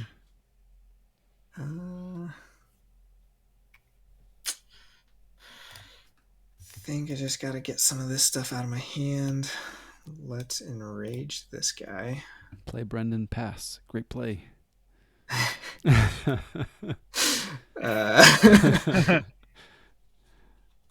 Sometimes it works with quick draw. You never know. Yeah.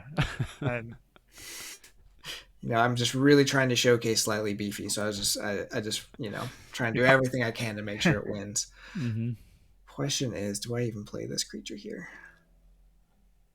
I don't think I do. I think I gotta be careful of some of that. Except I don't think this deck makes Amber outside of the creatures, so it's just the mind games playing against Slightly Beefy. Your creatures can become a liability so fast, especially with Nepenthe Seed out. Yep. Yeah, a double Mars Needs Amber could be tough.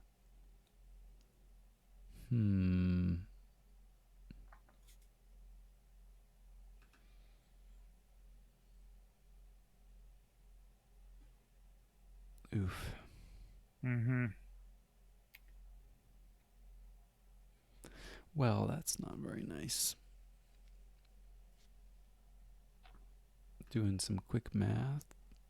I guess with your guys enraged, or with your Mars creatures down, it's not as scary because you don't have a good way to kill. Maybe I should have played it.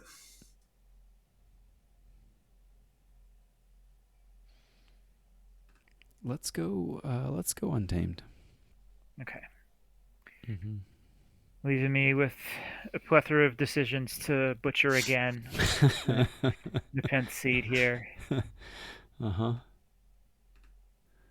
All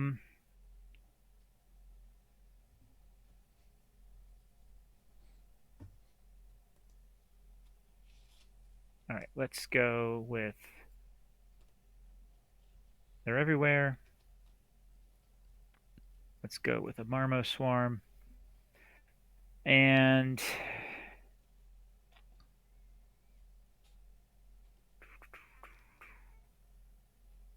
the part that I will probably regret is the Nepenthe. And let's go for just a little bit of extra amber, I think.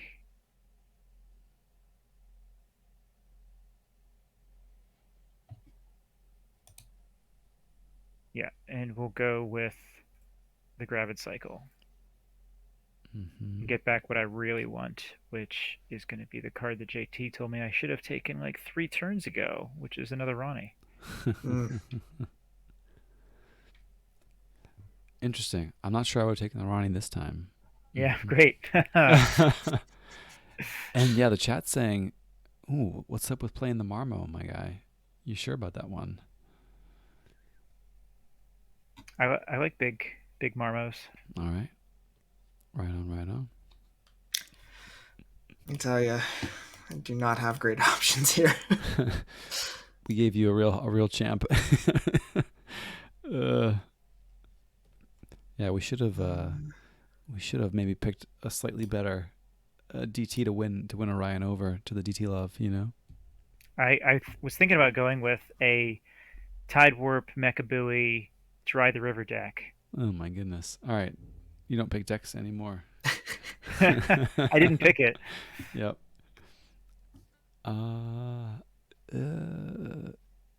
Tough choices, more tough choices. Can we say I don't love any of these? Let's go Untamed again. Okay. Let's see here. So that Hookmaster is not going to do as much. I'm just going to keep playing creatures despite what the chat might recommend. What do they know? Ooh, only going to 6 those. Interesting. I don't mind that. I'm going to go Shadows. Oh, Scooped. The best card. Keeper. Snipe it. Again, I actually really like these Shoulder Ids against you because, again, to fight your own creatures off the board, you can't do that against Shoulder Ids because they don't deal any damage back to you. Mm-hmm. It's a good call.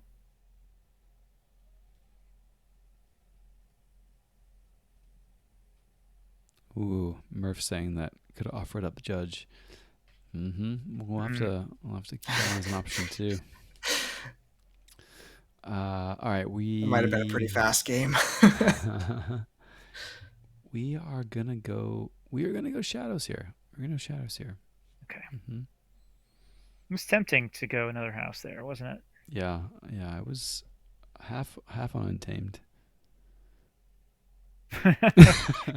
What?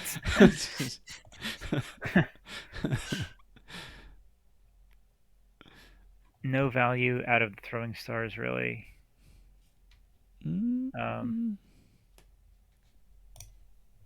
Says the man yet to play Mars Needs Amber, you know? True. Mm-hmm. I think I'm going to learn my lesson. Probably get chided for discarding that creature this time.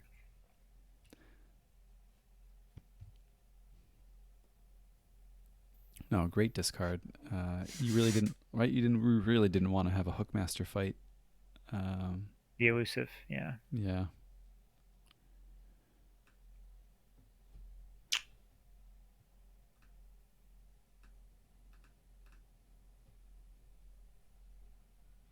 So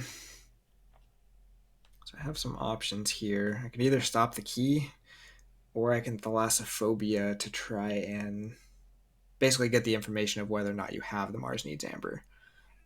And then what would you do about it? Well, I could kill off my own creatures against yours, but also you still have the problem of removing your creatures to be able to remove mine with the Mars removal, but your guys are getting big enough now that you could just fight them off anyways. Smart. Yeah, they know their deck, that's for sure. Yeah. Slightly beefy Amir. I dig it. Okay. Okay, so it is in hand. That is unfortunate.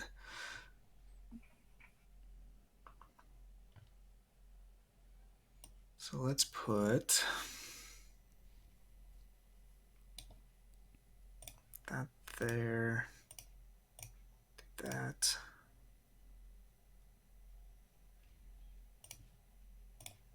Fight the Marmo Swarm so I get that Amber. Oh no, I don't get that Amber when you forge because you'll be at 1 still. Guess I could just fight it again.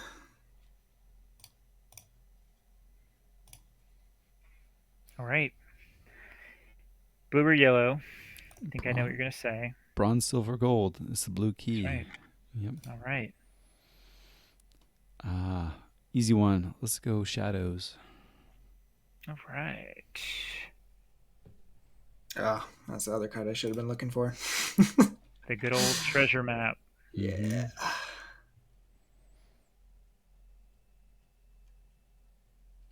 And might as well capture one.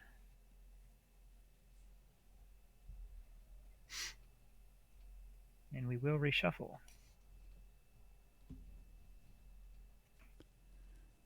Well, this is my only option at the moment. Okay. I like this. This is going to be fun. Untamed? No. Yeah, let's go. He said it. He said it. He's not wrong. You did say it. Manual. Do what you got to do. Misclick on house. Prompt. NKFL rules allow us to change houses if we haven't done anything. I haven't played anything. Yeah, let's. All right. Do your Mars turn. Do the Mars turn. All right. Yeah. This is gonna be fun. All right. So let's do the orbital bombardment, and I'm gonna reveal 4. And I'm going to deal 2 to each of your undamaged creatures and 2 to Ronnie. And then the Mars Needs Amber will take all 5 of those. And the Flotsam Spike will do nothing but give me a pip. And the Sample Collection will take back that Valmart. Sky Booster. I don't know if I have any way of removing my own. Oh, he can remove himself anyway. Yeah, he's just going to get played. And check with 11. I think that'll about do it. We'll just go ahead and get some of this stuff out here for fun. It's too bad you didn't get the book earlier. The book's a lot of fun. Yeah, I mean, I don't know that I have a whole lot of ways to like. I have to have a board to be able to use the value from it some. Like this deck is it's just a lot of creatures, right? And a lot of board wipes. Yeah, it might just be a bad deck. The chat is roasting us. We were bad. We were bad. I was like, oh, take this one. Yeah. So hosts look good, No, it's okay. I think this is one of the reasons why I'm probably not going to use Slightly Beefy much longer. Is I think I overthink the matchup sometimes. But in adaptive, normally I would have my match against this deck first to see how it goes, and that kind of conform. But like I don't really know what I could have done much differently in that one. You definitely played better than me. Let's put it that way. The score says differently. I mean this was a horrendous matchup for Beefy Princess Finley, to be sure. So there is that. I'm curious if you saw anything that we did that you were like, oh, that was kind of funky, or glared at you that you would have done differently. Yeah.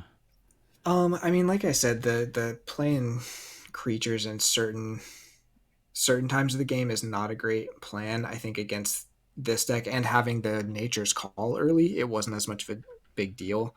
Sometimes you don't know when that Nature's Call is coming, right? And like if it's at the bottom of the deck and you're just sitting there with like a Knuckles Bolton that you can't remove, it can get really scary really fast against like Saurians or whatever, especially if they have like a Ludo or something. Popping them in the Pen Seed, like honestly, if I don't have artifact removal, just leave it there because you can hold it over them the whole game because that's your Amber control. That's like like if I had 10 amber there, that Mars needs amber is stealing every single bit of it, right? If you Nepenthe seed it there. So you just hang on Um, to it for that kind of situation. if they don't have a way to stop it, I usually would. Because like you were in control anyways. If you're behind, then maybe you need to do it. But let's see. Marmo Swarm. I never play Marmo Swarm.